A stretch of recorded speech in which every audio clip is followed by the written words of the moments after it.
অভিনেত্ৰী বৰষা ৰাণীৰ মাতৃ হোৱাৰ খবৰে অসমৰ জনসাধাৰণৰ মাজত এক নতুন উৎসাহৰ সৃষ্টি কৰিছে।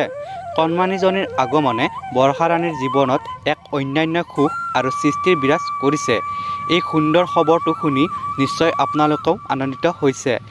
এতিয়া মাথো সকলোৰে এটাই মনত প্ৰশ্ন, কণমানিজনীৰ নাম কি ৰাখিলে?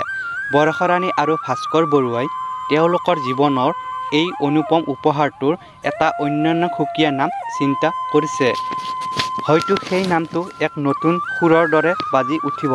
আপোনালোকৰ হয়তো নিশ্চয় জানিব বিচাৰিছে, কিন্তু ধৈৰ্য ৰাখিব লাগিব। নমস্কাৰ বন্ধু বান্ধৱীসকল, সকলোকে স্বাগতম জনাইছোঁ মোৰ আছামিজ চেলিব্ৰিটি নিউজ চেনেলটোলৈ। বন্ধু বান্ধৱীসকল, যদিহে আপোনালোকৰ ভিডিঅ'টো চাই ভাল লাগিল, প্লিজ এটা লাইক কৰি দিব। আৰু যদি পোনপ্ৰথমবাৰৰ বাবে চেনেলটো চাই আছে, প্লিজ চেনেলটো ছাবস্ক্ৰাইব কৰি কাষতে থকা বেল আইকনটো প্ৰেছ কৰি দিবলৈ একেবাৰে নাপাহৰিব।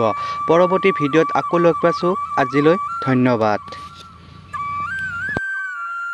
বন্ধু বান্ধৱীসকল, জনপ্ৰিয় অভিনেত্ৰী বৰষা ৰাণীৰ বিষয়াৰ অভিনয় চাই কাৰ কাৰ ভাল লাগে?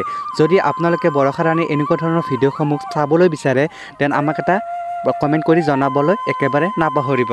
বন্ধু বান্ধৱীসকল, এই আছিলে জনপ্ৰিয় অভিনেত্ৰী বৰষা ৰাণীৰ বিষয়া